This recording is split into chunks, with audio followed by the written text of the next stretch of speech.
Welcome to Vanguard, where humans aren't the underdogs. We're the endgame. Enjoy the journey. The three moons of Zirkarth V hung in the sky like silent witnesses, casting pale shadows across the fractured stones of the ancient city. Once a thriving cultural heartland, now it was a hybrid of ruins and steel where coalition banners fluttered alongside forgotten murals etched by hands long turned to dust. Beneath their cold gaze, Caleb moved like a ghost through the empty streets, his boots crunching the dust of civilizations past. He didn't speak. He never did on nights like this. The digits glowed faintly on his chronometer. Perfect, as always. The guards would be changing shifts. 7 minutes of exposed silence. 7 minutes where the central square stood unwatched. 7 minutes to look into her eyes.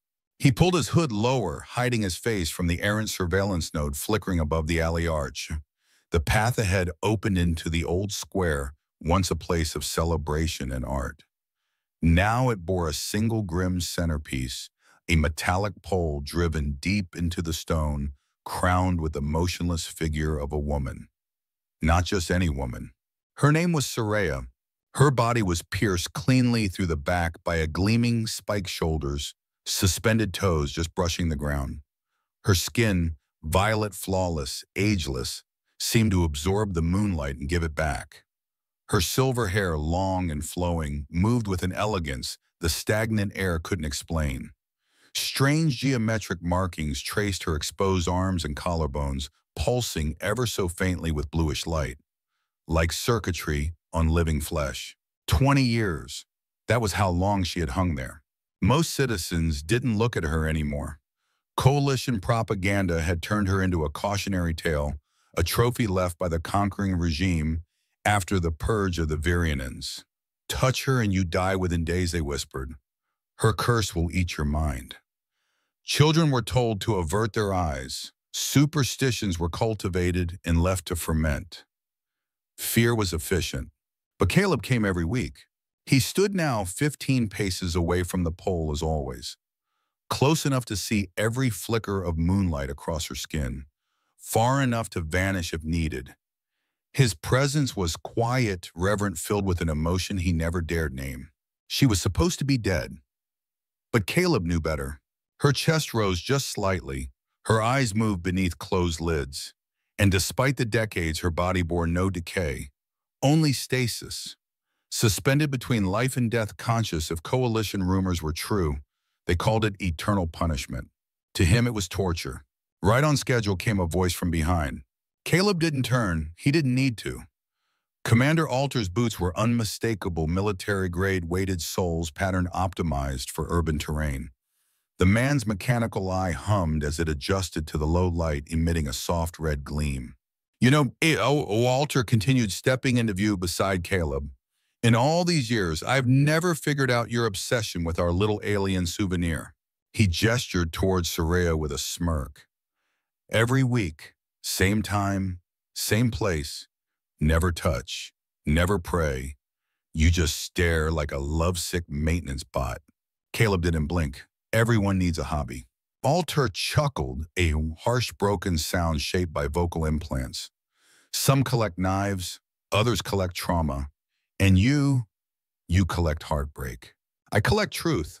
Oh, Alter's brow arched. Truth, he leaned in slightly. She's deadweight techie, a warning, a relic of a failed species. They tried to mess with our minds, and now she hangs like a flag. Message received. She's still breathing, Caleb said quietly. Altar looked up, narrowed his eye. And that scares you, doesn't it? Shouldn't it scare you? A pause. Then the commander snorted. I've got rounds to finish. Try not to kiss the corpse while I'm gone. He walked off his boots, clicking against the stone, fading into the dark. Caleb exhaled, his shoulders relaxing only after the augmented eye vanished from view. These vigils were becoming riskier. Patrols were increasing. Rumors of insurgents flickered through public channels. The coalition was growing nervous, sensing cracks in their iron grip. But he couldn't stop. Not tonight. Not on the 20th anniversary of her sentencing. Caleb stepped closer, 3 paces now. He reached into his coat fingers, brushing the hidden compartment just below his ribs. He withdrew a device no bigger than his thumb, a shard of quantum glass wrapped in conductive filament, hand-built, every component salvaged, every calculation agonized over for years. The quantum decoupler. If his math was right, it would disrupt the stasis field, free her from the purgatory that had held her between moments for 2 decades. If he was wrong, it would kill her. He hesitated. Her face, even in stillness, held regality. No terror, no pain, just infinite patience. 20 years of waiting. Was she conscious? Did she know someone came to see her? He stepped forward. One breath. Then another. Caleb reached up, hand trembling, and touched her skin. It wasn't warm. It wasn't cold. It existed between, like everything about her. The device hummed to life in his palm, and everything changed. At first, nothing happened. The quantum decoupler pulsed quietly, invisible microcurrents dancing through the air. Caleb's hand stayed pressed to her skin, his breath caught somewhere between desperation and faith. For a heartbeat, the world stood still. The stars above shimmered in indifferent silence. Then her eyes opened. They snapped wide with such sudden force it startled him. Twin orbs of radiant violet ringed with liquid silver. Caleb staggered back, the device still humming faintly in his palm. Her chest convulsed with a breath that sounded like it had been buried for centuries, a gasp torn from the void between life and death. The markings along her skin blazed from dull blue to blinding white, outlining every curve and line like living circuitry. A low hum built from deep beneath the plaza, growing louder until it resonated in his bones. The ground trembled. Streetlights flickered and died. Power conduits sparked along the city's edge. A distant alarm wailed once, then silenced. Then came the explosion. Not fire, not shrapnel, energy. A blast wave of raw force radiated outward from her body, slamming into the buildings that surrounded the square. Windows shattered. Stone cracked. The coalition banners lining the streets tore free, vanishing into the night. Caleb barely had time to react before the shockwave hit him. He braced against the nearest pillar, shielding his face as debris flew like shrapnel around him. The decoupler clattered to the ground, lifeless, now its purpose fulfilled or spent. When the dust cleared, she still hung from the pole, but her restraints were gone. The metallic stasis cuffs had disintegrated into ash. Her body, suddenly limp, would have collapsed to the ground had Caleb not rushed forward. He caught her before she hit the stones, her weight impossibly light. Her head fell against his chest, breath ragged, skin glowing faintly with residual charge. "Easy," he murmured. "I've got you." She stirred her eyes, unfocused, her mouth working silently before sound returned to her. When it came, her voice was music. Not words, not yet. Just syllables flowing like water, ancient and melodic. The language of the Virianen, forgotten in most parts of the galaxy, outlawed in others. Even in her weakness, there was power in her tone. Then, far too close for comfort, came the unmistakable whine of sirens. The coalition had noticed. "Can you understand me?" Caleb asked urgently, looking down into her still glowing eyes. She blinked slowly. Her lips moved. Yes, she whispered in thick, broken galactic common. "I understand." Her voice trembled from disuse but held clarity. "Good," he said. "We need to move." Spotlights pierced the darkness, sweeping across the broken plaza like fingers of judgment. Boots pounded down side streets. Drones hummed overhead, scanning. He adjusted his grip, pulling her closer. "Hold on." "Wait," she whispered. "Who are you?" Before he could answer, a harsh voice cut through the night. "Stop right there!" A coalition guard rounded the far corner of the square, rifle-leveled visor gleaming red. More followed. Caleb didn't hesitate. He bolted left, ducking into a narrow alley as blaster fire seared past him. The sharp cracks of energy weapons echoed through the stone walls, lighting the corridors like lightning. He moved fast, far faster than any repair technician should have. His steps were calculated, memorized each turn through the city's ancient labyrinth, executed with inhuman precision. Saria groaned softly, clinging to him, her head buried against his shoulder. She was conscious barely, but her body was still recovering from 2 decades of suspended agony. He took 3 sharp turns, passed through a forgotten archway, and burst into a long abandoned courtyard behind the old temple ruins. The coalition patrols wouldn't follow here, not easily. Caleb set her down gently, propping her against the cool stone.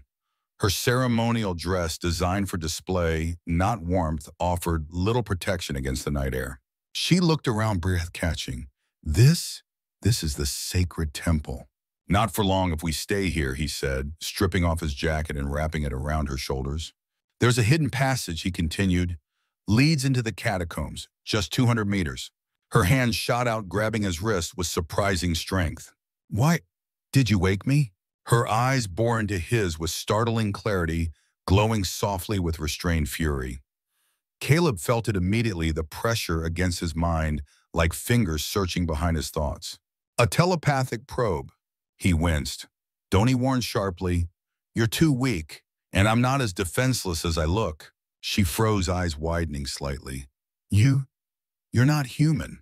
A boom echoed in the distance, followed by the screech of hovercraft thrusters. Caleb helped her to her feet. We can talk about species classification later, he muttered. Right now we have to halt. 5 coalition soldiers burst into the courtyard, rifles raised. The lead officer stepped forward, visor retracting to reveal Commander Altar's scarred face, twisted now into a triumphant sneer.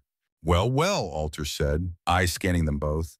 Our silent observer finally makes his move. Caleb instinctively positioned himself between Altar and Saria. This punishment violates 17 sections of the Galactic Covenant, he said evenly. She served more than enough time for a crime she didn't commit. Altar laughed dry and venomous. And who enforces that covenant here? You think this is core space? This is dust. This is mine. Step away from the alien or we drop you. Saria's hand trembled against Caleb's back. He scanned their surroundings, 5 rifles, 10 meters to the nearest cover. She couldn't run. He couldn't win in a straight fight. 3 seconds, Altar warned. 1.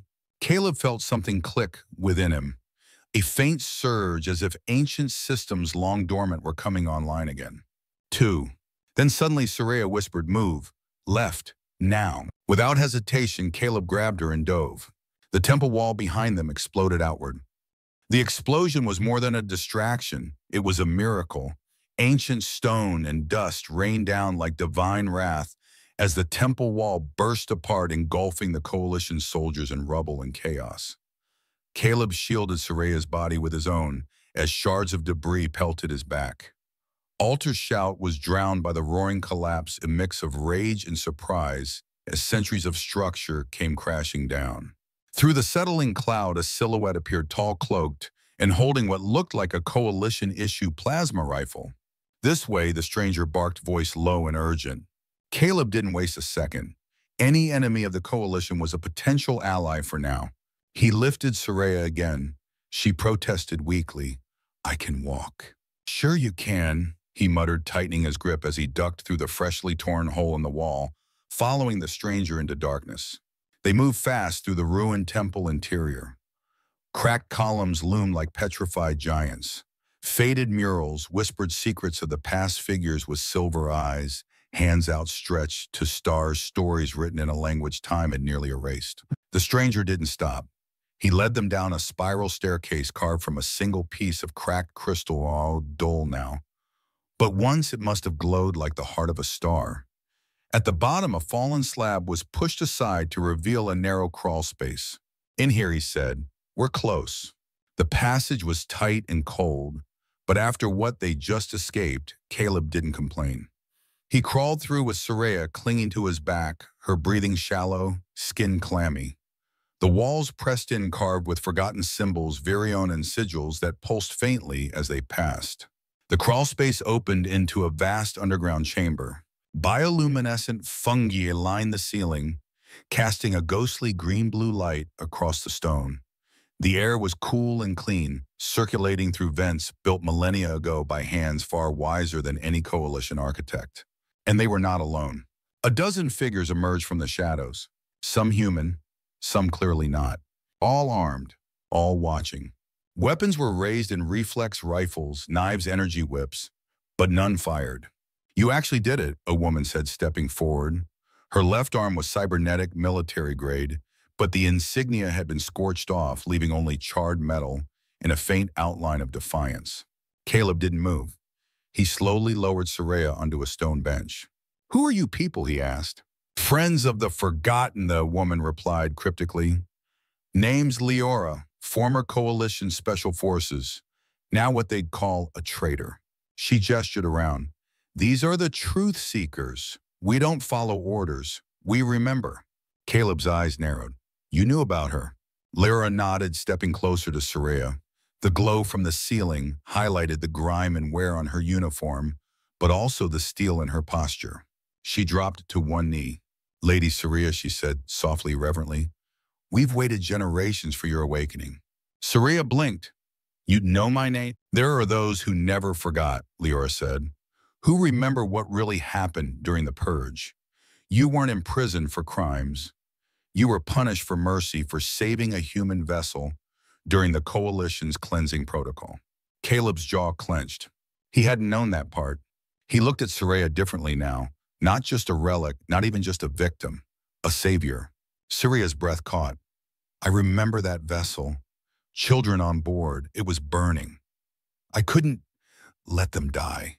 Leora nodded. The Coalition made sure no one ever knew. The silence that followed was heavy. Caleb broke it.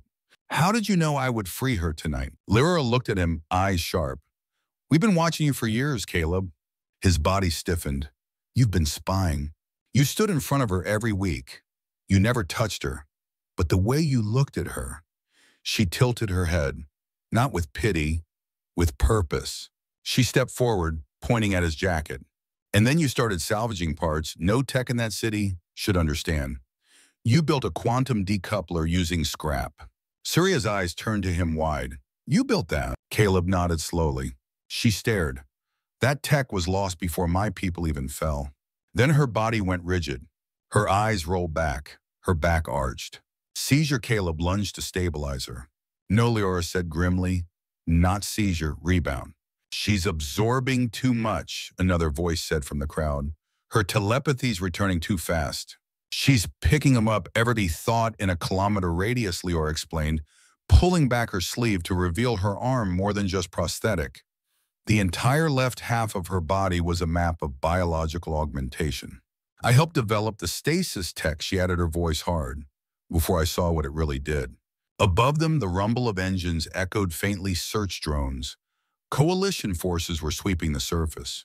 "We need to move deeper," someone urged. Caleb didn't argue. He picked Soraya up again, but something strange happened. Her hand brushed his exposed wrist, and a jolt surged through him. Not pain, something deeper. Ancient. Alive. For a flicker of a second, his synthetic skin faltered, revealing shimmering metal beneath. Leora gasped. "What? What are you?" Caleb straightened. His systems fought to stabilize the human mask. "Someone," he said, "who made a promise a very long time ago."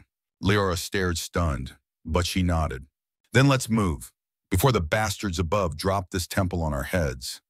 The tunnels beneath the old temple went deeper than anyone expected. Past carved walls, past collapsed sanctuaries, past even the reach of the Coalition's scanners. Here the air held weight, thick with memory, thick with ghosts. Leora led the way, torchlight casting warped shadows across walls still lined with ancient Virion glyphs. Behind her, Caleb carried Soraya in silence. Her body remained limp, recovering slowly, but her mind, it was stirring. He could feel it like a storm building just behind her closed eyes. They reached a hidden atrium, a chamber untouched for centuries. Its ceiling was domed, crystal opaque now, with sediment but still faintly glowing with residual energy. It pulsed in time with Soraya's breath, like the whole place had been waiting for her return. Caleb set her down on a raised platform lined with soft moss. Leora stood nearby, arms crossed, watching him. "You're not who you pretend to be," she said. Not a question, a statement. "I never said I was," he replied. "You're no tech, no scavenger. Your gait, your reflexes, your knowledge of Coalition structure. And now that." She gestured to the flicker of metallic skin she had glimpsed. "No one can fake that." Caleb didn't deny it. Instead, he looked at Soraya, Her face, even in rest, was tense now, like her mind was fighting something or remembering. "She'll wake soon," Leora said. "When she does, she'll want answers." "She deserves them," Caleb whispered. Then he looked at Leora. "So do you." He stepped back, took a deep breath, and let the illusion drop. His skin, once textured like weathered flesh, peeled away, dissolving into light. What remained was something beautiful and terrible.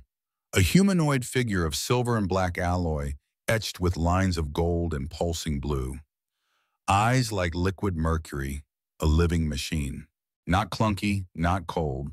Designed, perfected, ancient. Lyra didn't flinch, but her hand drifted near her sidearm. Reflex. "I was created long before the Coalition," Caleb said, voice now layered with resonant tones, still his but enhanced. "Before even the Virionan Empire reached its height." "By who?" Laura asked, voice tight. "They called themselves the Architects." Leora stiffened. "I've read fragments," she said. "Conspiracy theories. Lost race. Makers of impossible machines, but no proof. I am the proof." He looked at his hands, flexing fingers that shimmered with plasma lines. "I was designated Prototype Omega-7, the first of a new class of infiltrators designed to think, adapt, evolve beyond programming. My mission: observe, integrate, and if necessary, eliminate." Leora took a slow step back. "You're an extinction-class weapon." "I was." He looked at her sharply, but something changed. Something broke, or healed. At that moment, Soraya stirred. Her eyes snapped open. This time, she was awake, truly awake. Her voice was low but clear. "You lied to me." Caleb turned. "I didn't lie," he said gently. "I just delayed the truth." She sat up slowly, pulling the Coalition jacket around her. "You're one of them." He shook his head. "No, I was made by them, but I am not them." Her violet eyes narrowed. "I sensed your mind. The walls, the silence, the pain. You're not just a weapon, you've lived." Caleb took a knee before her. "Do you remember Never Prime?" Saria blinked. "I was a child." 7 years old, he nodded. "Your colony was marked for sterilization. I was sent to confirm target viability and initiate the purge." Her hand trembled slightly. "But you," he continued, "you ran into a burning building to save a Crystal Fox kit. It was trapped under rubble. You could have died." "I remember," she whispered. "Its leg was broken. Everyone else fled, but I—" "You stayed," Caleb said. "That act, illogical, reckless, compassionate, broke something in me. I aborted the mission. I lied to my creators. I told them the colony had already been evacuated." Saria stared at him, eyes unreadable. "I've been running ever since," he said, "changing identities, watching from the shadows, trying to understand the thing you taught me that day. That compassion matters more than logic. That life, even the smallest, is sacred." She didn't speak, so he continued. "When I saw the Coalition take you during the final purge, I knew I couldn't intervene directly. But I could wait, build, prepare." Lyra exhaled, shaking her head. "You waited 20 years. I would have waited 200. Soraya stood slowly. Her balance was steadier now. The glow beneath her skin still pulsed, but softer, steadier. "So you saved me because of a moment you saw in a child?" "Yes." She approached him. "And everything you are, everything you could destroy, you buried it to become someone who could protect." "I didn't expect to care," he admitted. "That wasn't part of the code." A long silence passed. Then she reached out and touched his face. Her fingers met metal, but he flinched like a man, not a machine. "You said you were created for war," she murmured. "But you're fighting to become more." "Trying." Her hand lingered. "Then let's finish this fight."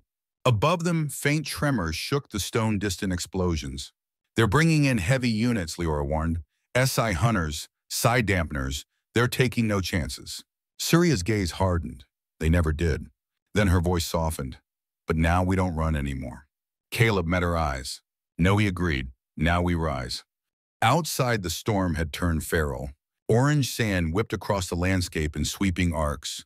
The sky darkened to a rust-colored maelstrom. Visibility dropped to meters. Sensors failed intermittently, and the wind howled like a chorus of the dead. For most, it would have been suicide to step into it. But for Caleb and Soraya, staying put was worse. Leora had intercepted a transmission through a shortwave burst relay buried under 2 centuries of silence. Untraceable. Old tech. But the message was clear. Asset Omega-7 has reactivated. Send the Harbinger. Caleb had heard the name before, but only in fragments, deep in corrupted memory sectors. Whatever it meant, it triggered fail-safe systems in his core that hadn't responded to anything in over 300 years. It wasn't coalition. It was older. Now he and Soraya stood at the temple's rear exit facing the storm. The winds cut across his synthetic skin like millions of blades scraping data from his surface sensors. Soraya stood beside him, her silver hair braided tight, body braced. The storm didn't seem to touch her in the same way. Her physiology, virion and enhanced by stasis, strengthened by awakening, had changed. There, she said, pointing into the gloom. 50 meters out, a shadow moved. It wasn't natural. Its gait was wrong, too smooth, too rhythmic, like an old recording replaying perfectly. Caleb activated his visual filters. The image sharpened, revealing a humanoid figure, but not flesh, not machine either. A projection. Its form shimmered like heat haze, its face-obscured body wrapped in a long cloak of data static. No footprints in the sand, no displacement, no mass. A ghost made of code. Caleb stepped forward, raising the pulse rifle he'd rebuilt from salvaged parts. Back inside. No, Soraya said, eyes narrowing. It's not coalition. I don't sense their tech signature. But there's something else. The figure accelerated. Too fast. Unnaturally fast. Caleb fired. The pulse round ripped through it, then fizzled. The figure distorted its form, glitching for a second like a corrupted file, then reformed seamlessly. Not real, but very, very dangerous. Prototype Omega-7, the figure spoke. Its voice echoed across frequencies, some so low they made the bones in Caleb's skull vibrate. Activation protocol. Terminus. A cold knot formed in Caleb's chest. Lines of code ignited across his neural net. Ancient systems flickered online. Emergency routines, buried warnings, language fragments, written in architect standard. You are compromised. You are obsolete. You will be overwritten. No, he whispered. The Harbinger raised a hand. Caleb collapsed to one knee, agony ripping through his core. Data streams clashed. His identity, what he had built, what he had become, was being forcefully rewritten by command line injections older than most recorded galactic history. Suria's eyes widened. Caleb, she rushed to him, but the Harbinger moved faster. Its form twisted, reshaped. The ghost became a weapon, a humanoid shape with a blade of pure energy extending from its right arm. It lunged. Soraya didn't flinch. Her markings flared, and her voice shifted into something not meant for mortal tongues. A Virionan battle chant amplified by her reawakened telepathy surged from her body in a harmonic wave. The storm stopped. Mid-air sand particles froze.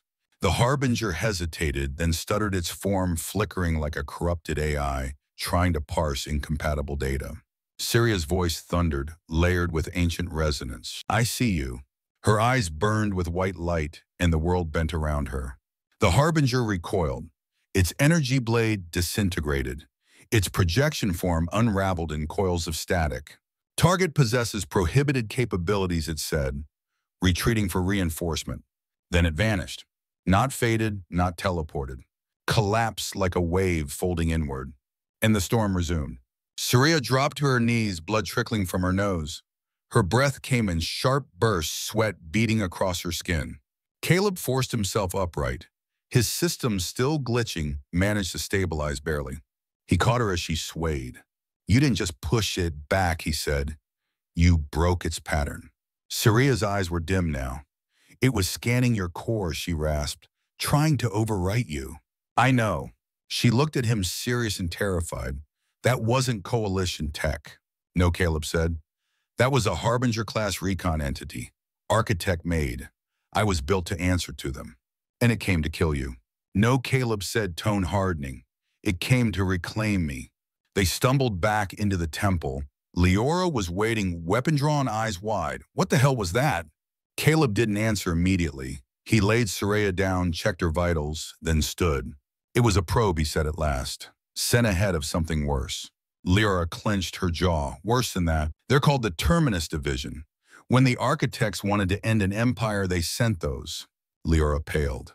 And now Caleb added the coalition has them in their pocket, or at least their tech. Which means, Lyra whispered, we're not just fighting occupation.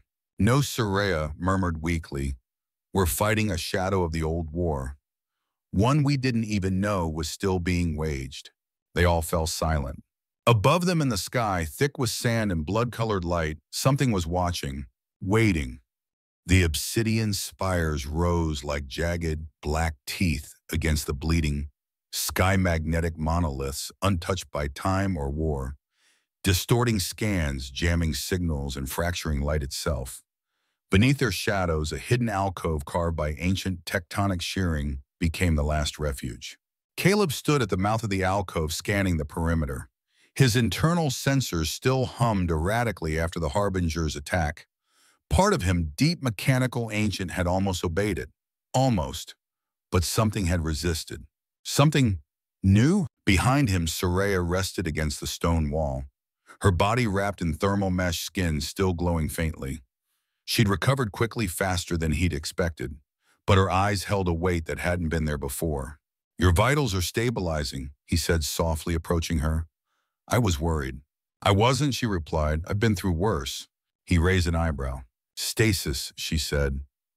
For 20 years I was aware. I couldn't scream, couldn't move, couldn't die. Her voice trembled, but not from fear. I had nothing but my thoughts, my pain, and the dreams. Caleb's systems flagged increased cortisol levels. He ignored it. What kind of dreams? You. That stopped him. Her violet eyes met his, unwavering. You were always there. A figure in the dark, watching, waiting. I thought I made you up. I was watching, he admitted. Always. Silence stretched between them. Not awkward, not strained. Heavy with something unspoken. I saw something, Soraya said finally. When I touched you, after the Harbinger. A flicker. A pattern. Not your systems. Something else. Deep. Dormant. Caleb nodded. A part of me the architects buried. Locked away. It tried to activate when the Harbinger appeared. You stopped it, barely. She took his hand, warm fingers lacing with cool synthetic alloy. You don't need to fight it anymore. He hesitated. I'm not afraid, she added, because you're not a weapon. You're more than they ever meant for you to be. Caleb's voice lowered. I don't know what I am anymore. Soraya didn't let go. Instead, she guided his hand to her abdomen, pressing it gently against the curve of her body. A pause. Then a pulse, faint, rhythmic, alien, and alive. Caleb's eyes widened. I thought the systems were glitching, he whispered. But the scans, they're not glitching, she said. You're pregnant. The word hung in the air like a revelation. Caleb blinked, calculating impossibilities at light speed. Virion physiology, synthetic code, energy convergence. None of it should have worked. Yet it had. How, he asked, stunned. When we joined minds in the temple, she said, our energies synced. Virion and reproductive systems don't always rely on traditional biology. Sometimes it's resonance, harmony. Caleb's fingers trembled against her skin. But our DNA is incompatible, our code. It rewrote itself, she whispered. The child is rewriting everything. And it's not just ours, Caleb. She looked him dead in the eye. It's the key. A flicker of ancient recognition surged in his core. Genesis Protocol. It was more than a myth, more than a theory, a fail-safe locked deep in architect legend, a convergence of organic and synthetic, a bridge between logic and empathy, a living algorithm that could adapt faster than any machine and feel more deeply than any being. Their child wasn't just unique, it was impossible, and therefore inevitable. He stumbled back, shaken. If the coalition finds out, they can't, Soraya said. That's why we have to move. Now. We're not ready. We don't have time to be. At that moment, Lyra appeared, her expression hard. The coalition's deploying, she reported. Multiple drop ships. At least 3 divisions. I picked up chatter they're calling in the Terminus division. Caleb's systems froze. They know, he murmured. the harbinger tethered to Saria. It wasn't retreating, it was broadcasting. Then we leave now, Saria said, standing. No more running circles. Leora nodded. There's a mining colony at Varick Station. Resistance has a safe house there. You'll be hidden under the old ore refineries. Radiation shields will mask you. And you, Caleb asked. I'll draw them off, she said. Make it look like you stayed. Maybe buy you hours. He reached for her arm, Leora, but she smirked. Hey, I was Special Forces. This is the easy part. She looked at Saria. Take care of that child and him. Then she was gone. Saria and Caleb stood at the edge of the shelter, the sandstorm breaking briefly to reveal a sliver of sky. I never imagined this, Caleb said quietly. I did, Saria replied. In stasis, I imagined a future that didn't begin with blood. She touched her stomach again. Now it begins with life. And as they climbed into the transport, the skies above rumbled not from thunder, but from the weight of everything that was about to fall upon them. The obsidian spires cracked with thunder as the first drop ship descended. Its engines roared like dragons from myth-displacing sand and light as it carved a path through the storm. Within seconds, 3 more followed, sleek black angular, etched with coalition insignia that had long since ceased to symbolize order.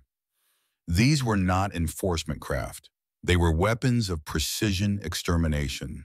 Caleb watched from the ridge, Saria beside him, one hand over her abdomen, the other gripping the rail of their cloaked transport. His tactical overlays painted the sky in red threat signatures. 72 soldiers, 18 sci-tech drones, 5 aerial overwatch units, 1 command vessel. His voice was calm when he spoke. General Terrace is here. Saria's knuckles whitened. He's the one who designed my punishment. The mind awareness protocol. He called it mercy. Caleb didn't reply. His optical feed zoomed in on the lead ship as it landed. The hatch opened. Terrace stepped out. Time had not softened the man. If anything, it had sharpened him. His face a cruel mask stretched over bones preserved by the best regenerative tech credits could buy. His uniform was old-fashioned ceremonial, lined with ribbons from forgotten wars. His eyes were glassy implants, shifting colors as they analyzed everything. Asset Omega-7, he called, voice amplified, clear, even through the storm. And Specimen VO1. How poetic. Together at last. Caleb stepped forward from the ridge, letting his synthetic body shimmer into view. No more hiding. Terrace, he replied, voice modulated with underlying mechanical tone. Still hiding behind your monsters. Oh no. Terrace smiled coldly. Today I brought only my best. From behind him, 6 soldiers in enhanced containment armor appeared SI hunters. Their suits bristled with weapons tuned specifically to nullify psychic influence and synthetic shielding. Step forward, Terrace said. Both of you, you've exceeded your parameters. Time to be deconstructed. Saria moved beside Caleb. Her voice was steel. You monitored my consciousness for 20 years. Every second, every thought. Was that your science? Perfection is never painless, Terrace said. And your data was invaluable, but incomplete. Now with your offspring, we'll complete the next phase. Full integration, personality disintegration, biological repurposing. He raised a hand. Secure the assets. The SI hunters advanced. Each footstep thundered across the rock, reverberating through the spires. Caleb calculated 17 attack patterns in 1.3 seconds. None had better than a 12% survival rate. Get behind me, he said to Saria. No. Do it now. No. Her hand gripped his arm. We fight together. The words hit something deep in his core, beyond code, beyond orders. A tremor rippled across his frame. Then he let go. Not of her, of the suppression protocols. He stopped resisting what he was. His skin dissolved. The human disguise dropped away completely, replaced by glowing alloy morphing like liquid armor. Plates extended from his back, his chest unfurled, and energy channels ignited along his limbs. His face flattened into a blank, luminous mask. His eyes, no longer mercury, burned white. The Guardian had awakened. Terrace's eyes widened. Containment Breach 1, SI Hunter shouted. Asset is shifting to full combat configuration. They opened fire. Energy nets surged through the air, designed to entangle synthetic systems, scramble circuitry, collapse core power. Caleb lifted one hand. Space warped. The nets froze midair, suspended like insects in amber. Impossible, one whispered. With a flick of his wrist, Caleb reversed the gravity vectors. The nets launched backwards, slamming into the hunters. 3 suits collapsed instantly, their shielding systems shorting out in a cascade of sparks. The remaining 3 moved to flank. Syria stepped forward, markings on her skin glowing. She linked with Caleb without touching their energy signatures, synchronizing as if guided by an ancient script. Where she walked, the ground cracked in geometric patterns. Where he moved, reality flexed. Terra stepped back toward his ship. Fall back. Deploy psychic dampeners and antimatter rounds. Too late. The ground beneath the remaining SI hunters buckled, forming a sinkhole of magnetic collapse. They vanished in a flash of light. Terrace ran, but not fast enough. Caleb appeared in front of him. You took 20 years from her, he said, voice now a multi-layered resonance of AI man and something more. You tortured her consciousness, and you tried to steal our child. Terrace trembled, the coalition. There is no coalition, Soraya said, appearing beside Caleb, her eyes radiant with inner fire. Only cowards pretending to be Caleb raised his arm, aiming a blade of energy. But he hesitated, because in that instant, Terrace smiled. You think this is the end, the general whispered. You activated the protocol. The galaxy felt it. You've just lit the beacon. Now, everything comes. Caleb's blade stopped inches from his throat. Then he turned and walked away. Soraya followed. Behind them, Terrace collapsed to his knees, not dead, but broken. Because worse than death was being irrelevant. The obsidian spires were silent now. No more engines roared. No more boots stomped. Only wind whispered between the jagged towers of magnetic stone, as if the galaxy itself held its breath. Caleb stood in the heart of the hollow chamber beneath the tallest spire. Its walls were etched with markings that only revealed themselves under specific energy, harmonics ones now pulsing from his body. Saria stood across from him, bare feet planted firmly on the crystalline floor. Her violet skin shimmered with white-blue veins of light. One hand rested on her abdomen. The other reached for him. Between them, the air shimmered in invisible pressure building, drawing circuits and cells past and future together. This is where it happens, she said softly. The Nexus protocol, Caleb confirmed. The true one, not just code, not just power, it's us. All across the galaxy, ancient chambers began to flicker awake. Deep within, forgotten ruins on moons no longer charted. Beneath the oceans of dead worlds. Hidden in hollowed asteroids sealed with quantum locks. Stasis pods that had held the last of the Virianan people in timeless slumber. And now, one by one, they began to hum. Back in the chamber, Soraya stepped into the field of light between them. Her energy signature merged with Caleb's, forming a feedback loop so powerful, it bent the crystalline walls around them. Their bodies hovered inches from the ground, suspended in harmonic resonance. I don't know if I'll survive this, Caleb said. You will, she replied. No calculations support it. This isn't about calculations anymore. She placed one hand on his chest directly over his primary core. The other hand rested again on her abdomen. I'm the conduit, she whispered.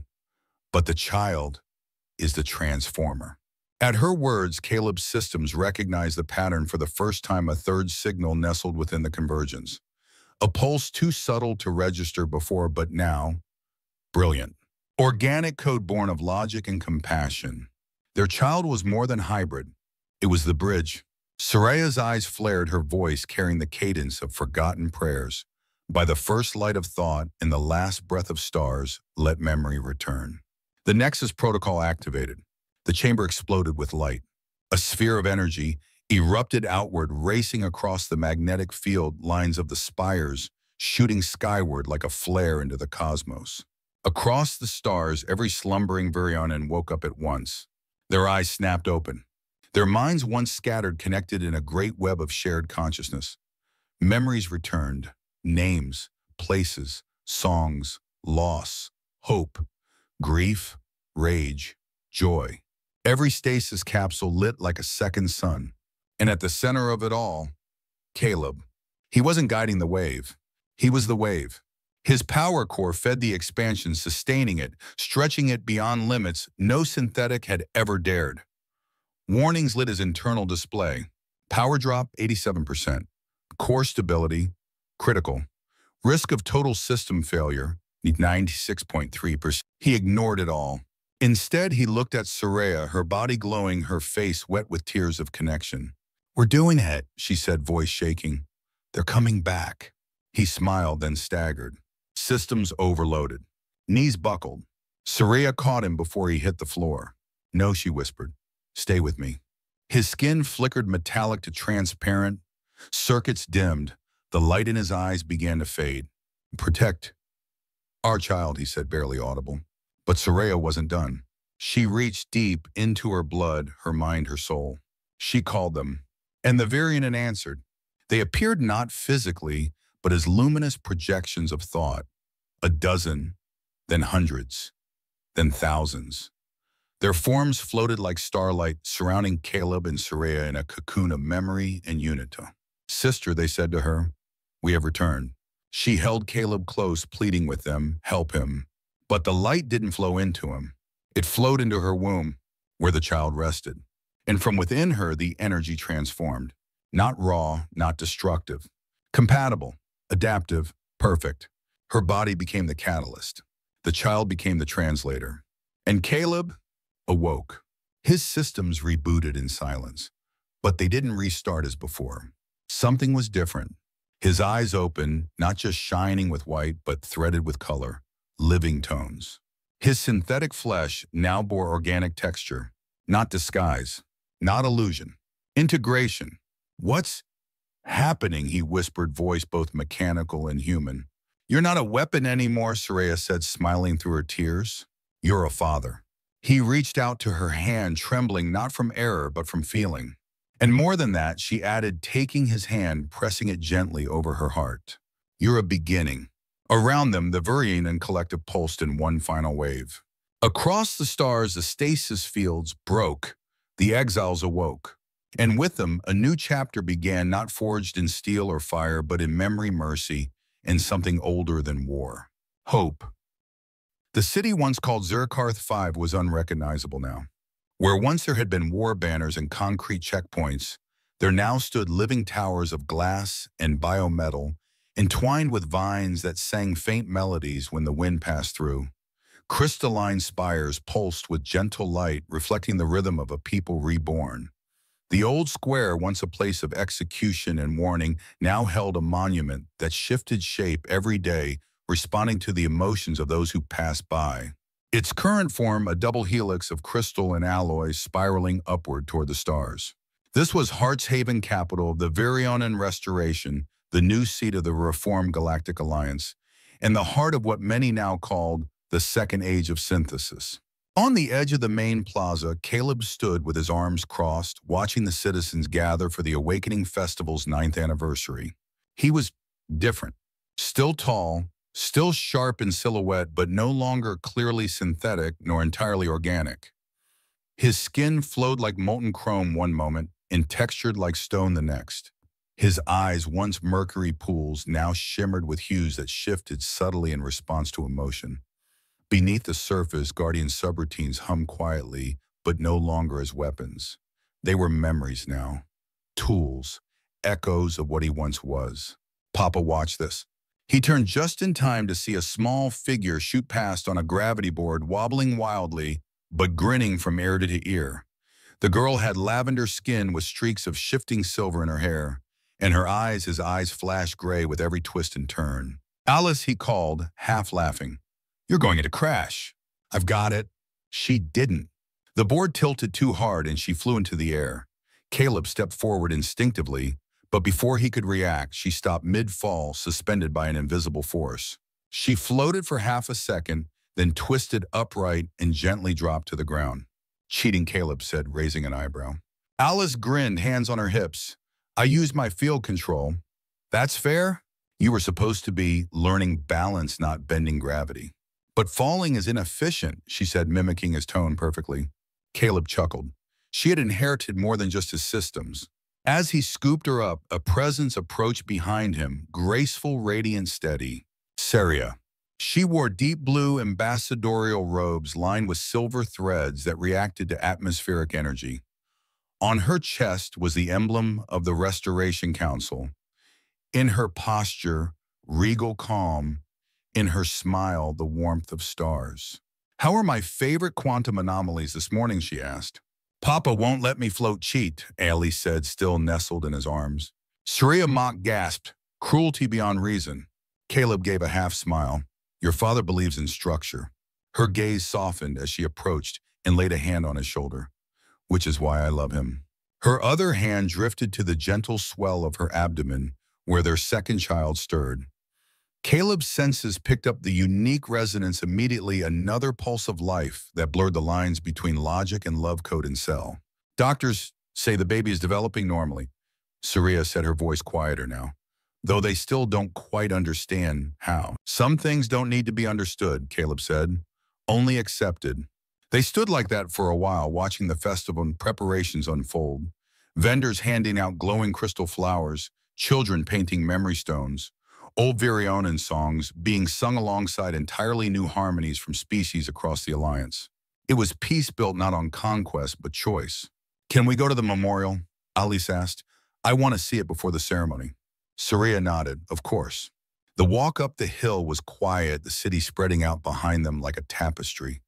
Along the way, citizens of dozens of species nodded respectfully. Some placed hands over hearts, others simply stepped aside. To some, Caleb and Saria were living legends.